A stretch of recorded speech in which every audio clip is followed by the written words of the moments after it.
Today we're not talking about classic bot farms everybody knows about, like red chinchampas, or the hundreds of bots fishing lobsters on free-to-play worlds, or even the super suspicious level 111s in full guthins on most worlds at Gargoyles, with 90 plus melee stats and only 75 Slayer. I've been trying to find more obscure bot farms that a lot of people haven't run into or wouldn't really notice. Comment down below where you've seen a lot of bots or gold farmers and you might be featured in the next video. And don't forget to subscribe, the support lately has been insane. Now, unless you've traveled to the west side of the Mortmire swamp, you probably haven't run into these bots before. They're combat level 34 partly from the quest requirements to get into this area. And even though there's nothing much to this bot farm, they're just collecting Mortmire fungi. There are one every 2 worlds or so, and the wiki says they're making about 1 million GP per hour. The stat requirements to make these accounts is super low. I mean, compare that to something like Skeletal Wyverns, which is about 400k per hour. This is one of those hidden away bot farms that's quietly making a lot of gold. I really didn't think this tip would have anything to it, the lesser demon in the wizard tower, but I did a little research and found a bot that seems to be still active on one of the major botting websites. Found this guy in the first world I checked. Surprise, mother. He's stuck there. I tried talking to him for like 5 minutes too. Fallen, and I can't get up. Hang on, I'll transfer your call. In both members and free-to-play worlds, there's usually at least one account here, and nobody ever responds. A lot of them have bot names and pretty suspicious stats, but I feel like I'm being creepy when I'm just trying to talk to them for 10 minutes straight with no response. Now a quick message about today's sponsor. I realized my butler is literally in my house 24/7 and all I made him was a bed. So we're gonna try to brighten up his room a little bit and give him some content to look at with the help from today's sponsor, Display. Obviously this one's going over his bed, that looks good. And these are 2 of my other favorites, we'll put those in the corner right there. Clearly he loves them. And if you don't already know, Displate is a company that makes posters that are metal. They're super durable, high quality, and easy to mount with magnets Displate sends you. Displate also plants 1 tree per poster sold, and they planted over 11 million trees so far. So if you buy a poster, you're planting a tree. Now, they let me pick out a bunch and sent them to me, and here's one of my favorites. It's an evolution of Formula 1 cars. I made a couple collections you can check out. One is RuneScape related, and one is just images I really like. So check out Displate by using the link in the description. You'll get 30% off for 2 weeks, and then after that you can get 15% off. A botter who goes by the name Next told me about an Oversight by Jagex that allowed him to make a lot of gold. For a long time you could buy unlimited amounts of Uncut Red Topaz during the One Small Favor quest. It only costs 500 GP and you can buy an endless supply of them. When Jagex released the update for Red Topaz jewelry, the price of Uncut Red Topaz skyrocketed. As of making this video, it's almost 5k each. But for a few months, Jagex and I think almost everyone else didn't realize this gnome still sold them. So this guy set up a massive bot farm. He said he ran them 24/7 for 3 months straight. And as you can see, in the span of less than a month, he made the price go from 3k to less than 2k. In total, he says he didn't keep exact count, but he probably made over 10 billion GP just from these bots. I didn't even know you could buy an Uncut Red Topaz from the gnome. If I'm right about this next bot farm, it's maybe the most nefarious. I received a tip about free-to-play Castle Wars bots, a bot I'd never seen or heard about, so I went to check it out on a free-to-play world. There I saw this. Every 10 seconds or so, a couple accounts log in. There's no consistency across accounts. Some are low level, some have high stats, some are pures, some are mains. They were all trading this one player, Woody513. My theory is that these are hacked accounts, and whoever hacked them is trading over whatever gold they find.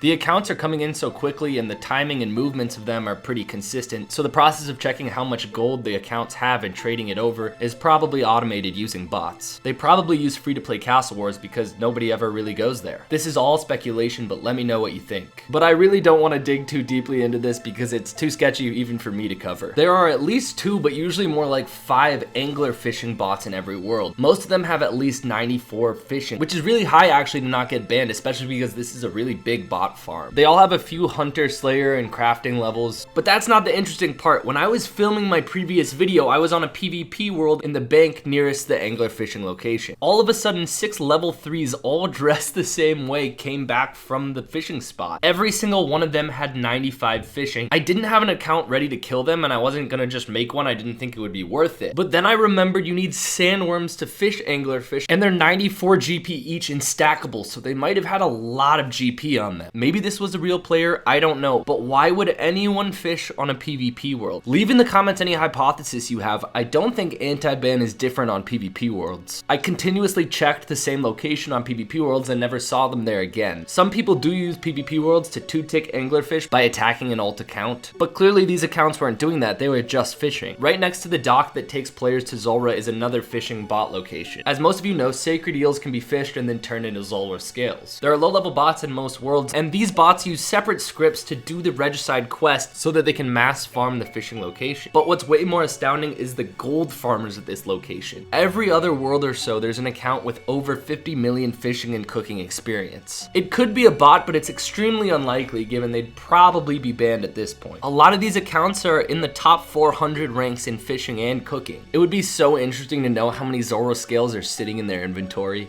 If you want to find some pretty inconspicuous bots, you have to go to the house portal in Remington. So here's what I can't figure out. On literally every single world I checked, and I checked at least 20, there are accounts in the combat level 30 to 40 range. Their stats vary a little bit, but they all have exactly 50 construction, and they're walking back and forth between files. Key unnotes items for little GP. My guess is they're probably making planks using the Demon Butler. Let me know in the comments what you guys think these guys are doing. If you wait around long enough, you'll also just run into weird other groups of bots. For example, I came across this one with only strength, thieving, cooking, and magic trained on each account, all up to almost exactly the same level. Again, I have honestly no idea what they're doing, but I'd love to hear your opinions. The most consistent way to kill bots for a lot of GP is still the plank making bots in PvP worlds. Thanks to Elder Rain for giving me this tip. The bots probably watched my video and they've moved their house locations to Zaya. Elder Rain tipped me off that there were a few of them just sitting AFK outside of the portal. They are such easy bots to kill, and every time they log into the PvP world and they're just sitting outside of the portal. I'm kind of surprised nobody's made a bot to camp these portals waiting for other bots. The first bot, I got 2k law runes and 1.6 mil. It was a long shot, but even on my lower level account, I geared up, ran all the way over there, and the other account was just sitting there, so I killed it too. This definitely happens multiple times per day, so if you're patient, just camp outside the house portal locations. Friendly reminder that that noob begging at the Grand Exchange, 1, probably is richer than you, and 2, probably isn't a real person, so don't feel bad for it. Someone sent me this on Twitter, but he was messing with a begging bot. The owner of the bot came on and talked to him and showed him 325 mil and said that's from 85 hours of running the bot. I covered this about a year ago, but there are still hundreds of pyramid plunder bots. They mainly just loot the chests that might give them a Pharaoh's Scepter. 1 in 1,000 chance, they can probably loot at least 100 chests per hour. The Scepter's about 7 mil, so they're making at least about 700k per hour. This is one of those really long-running bot farms that goes under the radar. This is a brand new bot farm in free-to-play. It's located right south of Falador at the Cow Pen, and the owner of the bot farm decided to dress all of his bots in the exact same way, so it's really easy to spot. There are at least 2 to 3 of them in every single free-to-play world, so it's one of the biggest bot farms I've seen lately. The bots are just collecting the cow hides, there's nothing much to it, and then they go bank at Falador. Whoever wrote the script was actually really careful though, because I tried to lure the bots away using cow hides into a pen so I could just trap them there, and they're programmed to not be pulled outside of the cow pen. I just don't see how the bot farm owner is actually making a profit. Cow hides are barely over 100 GP each. It's not like the bots are collecting like 1,000 of them per hour. The GP's probably 30k an hour. I can't believe these bots are still around, but I did find a few bots at the Range Guild doing the archery target minigame. This was actually what originally got me into bot busting back in the day. Before NPC attack options were customizable, there was actually a way to kill these bots, and death mechanics allowed you to get the loot they had on them. You attack all the guards in the Range Guild and then run all the way outside and around to get the guards stuck in front of the bots clicking on the target. The bots would then misclick on the guards, and the guards eventually would kill the bots. I was able to find a few decade-old YouTube videos that showed how to lure them. Some people were even getting 30 to 40 mil from killing the bots, and back then, especially when I was younger, that was a lot of GP. I wasn't lucky when I tried to lure the ones I found, but when I lured the guards over, I did get one of the bots to somehow break and run all the way over right next to the target, just sitting there spam clicking. It was definitely still clicking because it didn't get timed out. Hopefully, Jagex's bot detection system kicks in and it'll be out of the world in no time. I just can't believe it's even gotten to this point, but players who power level on free-to-play worlds especially, whether that's in Barbarian Village fishing or mining iron ore, basically in just about every world there are multiple bots cleaning up after those power leveling players by picking up what they drop. I was testing it out, but the bots were too picky for the trout. They just picked up the salmon. It's literally only 40 GP each. It's just out of control. Every possible moneymaker if there's 10 GP involved, they'll do it. Some of you may remember when the minigame Last Man Standing was initially released, there were dozens of pretty advanced PKing bots farming the minigame. One of the creators and owners of that bot farm, the same guy I talked about earlier, showed me some of the loot from running that bot farm. The rewards are Trover Parchments, Wilderness Crab Teleports, and Swift Blades. And those LMS PKing bots were good enough to make him billions and billions of gold. Early on in the release, some of his bots actually got in the top 10 rank for LMS. It's really interesting to circle back and connect the actual results of the bot farm with what everybody initially spots. Remember to leave a like on this video, and if you want to support me, go check out Displate, the link's in the description. I put some pretty cool RuneScape pictures on there for you.